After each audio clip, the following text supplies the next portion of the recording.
Dans un monde qui court de plus en plus vite, prendre soin de soi est devenu indispensable. La nutrition est un élément clé de notre bien-être et comme le disait Hippocrate, celle-ci est notre première médecine. Alors restons inspirés, restons motivés et explorons ensemble les avancées en matière de nutrition au service de la santé, pour que notre bien-être intérieur devienne notre force extérieure. Bonjour à tous et bienvenue pour ce troisième épisode de TPBE par Miron Lab, The Podcast Bien-être, le premier podcast 100% gratuit, sans publicité et sans blabla autour du bien-être et de la santé. Je suis votre serviteur Charles Miron et aujourd'hui je suis ravi d'accueillir une amie qui n'est pas ici pour des raisons amicales mais bien pour ses performances sportives. Ambassadrice Salomon, elle a déjà réalisé de nombreux podiums cette année, dont un sur le Trail des Mines d'Or et un autre sur le Trail des Fises. Et croyez-moi, ce n'est pas prêt de s'arrêter. Bonjour Karen, comment vas-tu ? Bonjour Charles, je vais très bien, merci. J'espère qu'il en va de même pour toi et pour les personnes qui nous écoutent. Merci de m'avoir invité. Eh ben écoute, merci à toi d'être là. Je vais excellemment bien aussi, je te remercie. Je suis heureux de te recevoir. Après avoir mis un de nos producteurs en avant dans le premier épisode, décrypter notre formule de magnésium dans le second, je suis ravi de poursuivre cette série de podcasts avec toi et de pouvoir échanger trail, running, nutrition et bien-être. Alors personnellement, on se connaît comme je l'ai rappelé en intro, mais est-ce que tu peux te présenter Mhm. pour nos auditeurs, nous dire d'où est-ce que tu viens, quelles études tu as faites et ce que tu fais dans la vie ? Alors, je suis d'origine italienne et française et je suis née, j'ai grandi dans les Abruzzes, une région qui se situe au centre de l'Italie, sur la mer Adriatique. Donc voilà, j'ai fait une bonne partie de mes études là-bas et après avoir terminé le lycée linguistique, j'ai décidé de quitter le pays pour m'installer en Suisse et tout d'abord à Lausanne. Et c'est là-bas donc que j'ai poursuivi mon cursus scolaire et amélioré mon français. Passionnée par la littérature et la philosophie, je m'étais d'abord inscrite à la faculté des lettres et ensuite je me suis dirigée vers l'économie et le commerce. Donc voilà, c'est un peu étrange comme parcours. Et aujourd'hui, je travaille en finance en tant que comptable auprès de MSC. Voilà, je ne sais pas si tu connais cette entreprise, c'est voilà, Mediterranean Shipping Company. Et c'est une entreprise Les mondiale. croisières Exactement. Il y a la division, pour voir oui, de beaux paysages, pour te rappeler un petit peu l'Adriatique natale. c'est ça. Ok. Voilà. Et en fait, il y a la division, en effet, passager, donc qui est dirigée par MSC Croisière, et la division cargo pour laquelle je travaille. Voilà. Et c'est tout. Et c'est déjà très bien. Mais alors, dis-moi après tout ça, comment t'es venue la passion du trail et du running ? Tu as toujours aimé cela ou c'est venu un petit peu par hasard ? Alors, non, c'est venu par hasard. C'est-à-dire que j'ai toujours aimé le sport. Donc, depuis toute petite, j'ai fait pas mal de disciplines différentes, en passant par la natation, karaté et la danse classique, donc ce qui est vraiment l'opposé du trail. Et lorsque je suis arrivée en Suisse, comme j'ai dit avant à Lausanne, j'allais souvent me promener au bord du lac. Et à chaque fois que j'allais vers le quartier universitaire, à côté du complexe sportif de Dorigny, je voyais des personnes courir sur piste et ça m'a donné envie de commencer. Donc petit à petit, je me suis inscrite à des courses et principalement à des petites distances comme 5 ou 10 kilomètres sur route donc. Et ensuite, j'ai décidé de m'installer à Genève pour plusieurs raisons. Et c'est ici que j'ai rencontré des personnes passionnées par le trail. À la base, je ne connaissais pas du tout cette discipline, mais voilà, puisque je suis de nature très curieuse, je me suis dit, il faut absolument que j'essaye. Et à l'époque, j'étais en couple avec quelqu'un de Chamonix et bien évidemment, quel autre meilleur endroit pour débuter? C'est le meilleur. Ah non, mais voilà, on est d'accord. On est totalement d'accord. Ah non, mais c'est vraiment le paradis des sportifs, hein. Donc voilà, la plupart des week-ends, on allait là-bas et à chaque fois, on faisait des sorties, on explorait. Je découvrais de nouveaux endroits avec de vues toujours incroyables, voilà, sur les montagnes. Et je suis littéralement tombée amoureuse de cette pratique sportive. Car voilà, on associe bien évidemment l'effort, l'endurance, le dépassement de soi, mais surtout, en fait, on associe tout ça au plaisir. Et il y a un côté ludique et parce que voilà, le terrain change constamment et ce qui requiert aussi beaucoup d'attention parce que voilà, on peut passer d'un chemin forestier qui peut être très roulant à un pierrier où ça sera beaucoup plus technique. Tout à fait. Et alors, une question qui m'est venue un petit peu comme ça, que je me pose et qui, je pense, en intéressera plus d'un. Mmh. Tu es donc comptable en Suisse. Je pense que tu dois travailler au minimum 40 heures par semaine. Comment est-ce que tu fais pour gérer ton métier et tes entraînements Mmh. derrière? Oui. Quel est ton, si je puis dire, ton secret? J'aime bien cette question. Alors, je n'ai pas de secret. Je sais que ça peut te surprendre, mais non, non. Je n'ai pas de secret. Je pense que je suis une personne assez dynamique.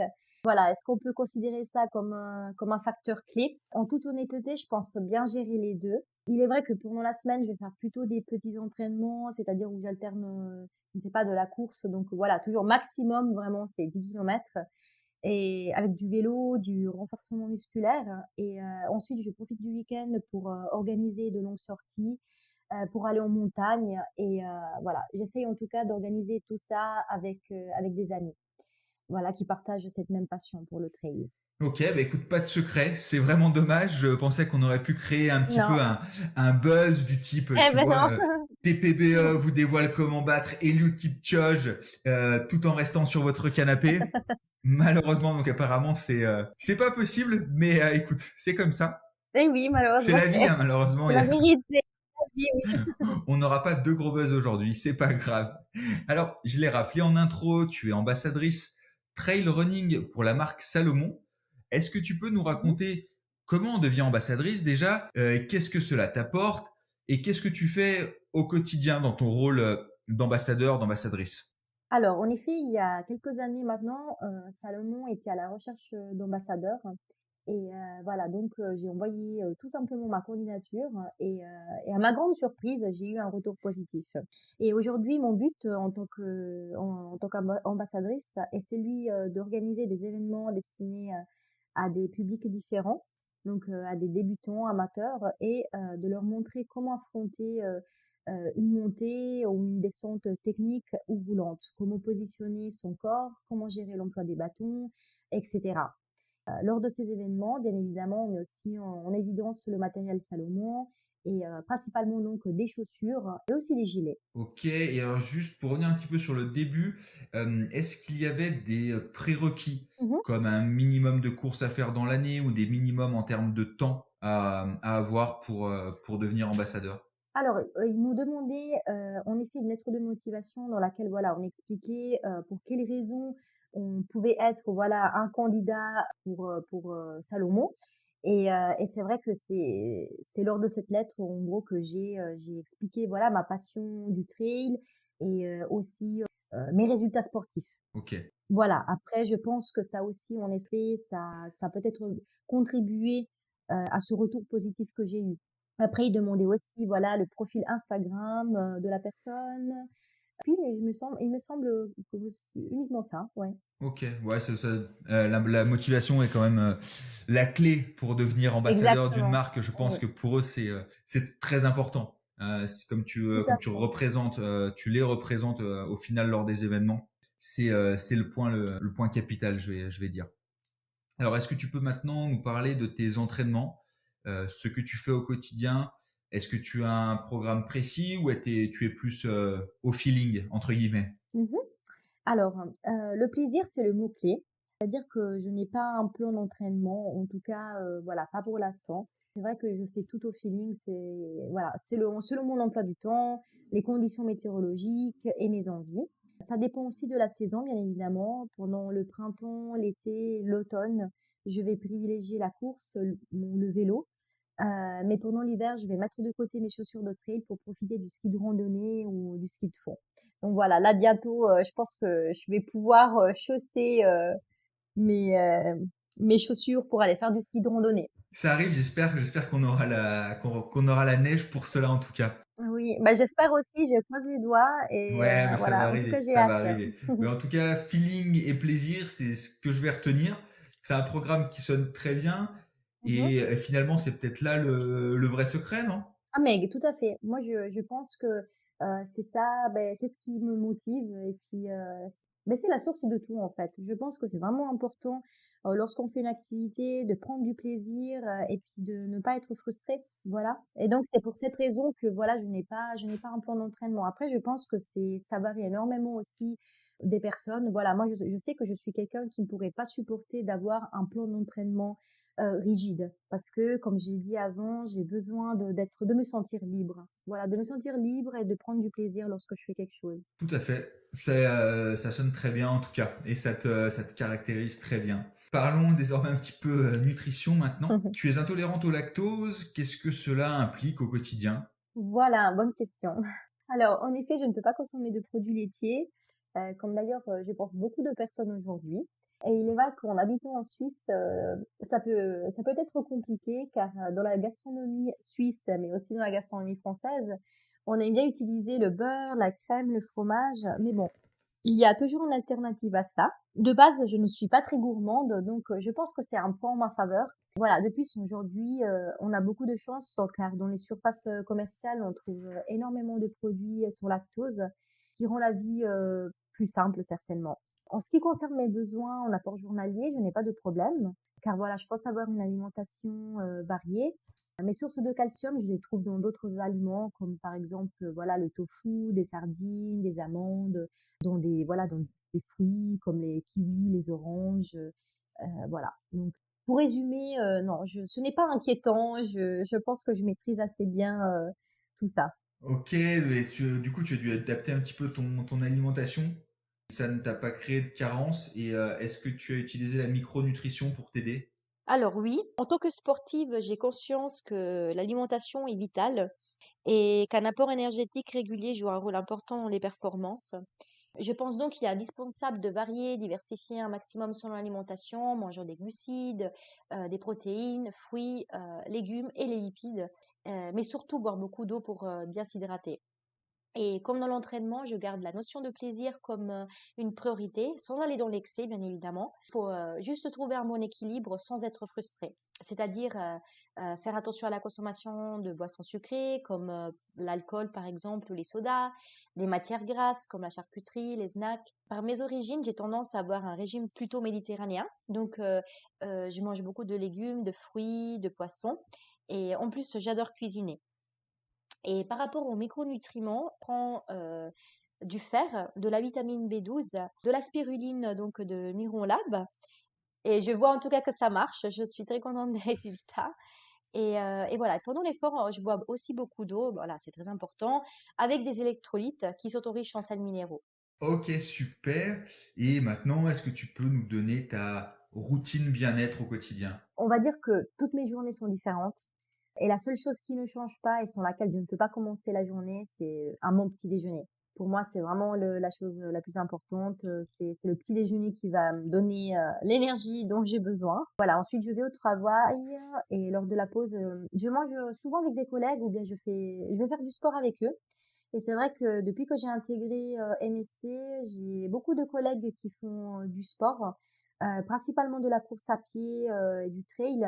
Et c'est vrai que souvent, en tout cas les midis, on part, on va courir. Ensuite, on passe par la plage des Eaux Vives, je ne sais pas si tu connais, Je vois. ou bien on va au bain des Paquis et on se baigne. Et ensuite, voilà, on retourne en courant au bureau. Et excuse-moi, je te coupe, vous baignez à combien? À 10 degrés, 12 degrés? Parce que Exactement, j'imagine exactement. à Genève, dans le lac, on est, alors actuellement, on est en novembre, là, qu'on enregistre ce podcast.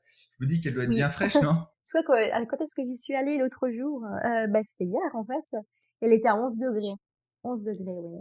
Ce que je retiens, moi, c'est un bon petit déjeuner, du plaisir et des amis. Eh ben, je pense qu'on a notre deuxième secret de l'épisode. C'est ce qu'on se dit avec mes collègues aussi. Ouais, c'est très important pour garder l'envie et l'énergie dans la durée, en tout cas. Être bien entouré. Ah non, mais c'est sûr, c'est très important, hein. C'est ce qui nous motive aussi. Alors, Karen, avant de te laisser partir, tu vas devoir passer par la terrible épreuve du CBE. Je sais que beaucoup la Mhm. redoutent, c'est simplement le conseil bien-être de notre invité. Entre 30 secondes et 2 minutes pour partager un conseil, qu'il soit nutrition, bien-être ou santé, et que tu souhaites partager avec nos auditeurs, bien sûr. Très bien. Ben, alors, pour les personnes qui souhaitent s'initier au trail, par exemple, voilà, je leur conseille de commencer par des petites distances. Il faudrait prévoir des séances régulières de course à pied et de renforcement musculaire. Et voilà, entraînez-vous avec plaisir et réjouissez-vous aussi des petits progrès réalisés. Et tout vouloir changer du jour au lendemain n'est pas la meilleure manière de réussir sur le long terme et la patience est la mère des vertus. Voilà, c'est un chemin personnel qui peut être lent, mais qui nous apportera beaucoup de satisfaction. Et en ce qui concerne l'alimentation, voilà, c'est comme j'ai dit très souvent, mangez équilibré, pensez à bien vous hydrater et surtout, faites-vous plaisir. Parfait. Je retiens la patience et la mère des vertus. Je vais placer ce podcast dans la catégorie philosophie. On va faire un carton. On peut, on peut, On on peut peut, tout essayer dans la vie on en tout peut. cas. Mais j'ai fait des études en philosophie aussi, donc voilà, tout s'explique, oui. C'est vrai. Tout s'explique alors. Pour terminer, Karen, si des personnes souhaitent te contacter, comment peuvent-elles faire? Si des personnes souhaitent me contacter, elles peuvent le faire par l'intermédiaire des réseaux sociaux. Donc voilà, Instagram ou LinkedIn. Ok, Instagram, c'est @Karen. Karen Tumini. Ok, parfait. Karen, merci beaucoup. Le temps passe très vite en ta compagnie. C'est déjà la fin de ce podcast. J'ai passé un super moment avec toi et je suis sûr que nos auditeurs également. Ben, je Je tiens à l'espère. te remercier sincèrement pour ta présence et tes conseils. Je te dis à très vite sur un trail, mais également pour un prochain podcast afin de suivre ton évolution. Et le prochain podcast sera très certainement filmé dans les montagnes. Tu me l'as promis avant. Ah ben ça, vraiment, c'est avec grand plaisir. Oui, oui, mais tout à fait, hein. Moi, je suis partante, hein. Je t'attends. Ok, parfait. Mais merci beaucoup en tout cas de m'avoir invitée. Vraiment, c'est un plaisir d'échanger avec toi, Charles. Et j'espère aussi que les auditeurs aient pris du plaisir, voilà, à nous écouter. J'en doute pas. Merci beaucoup et à très vite, Karen. À très vite.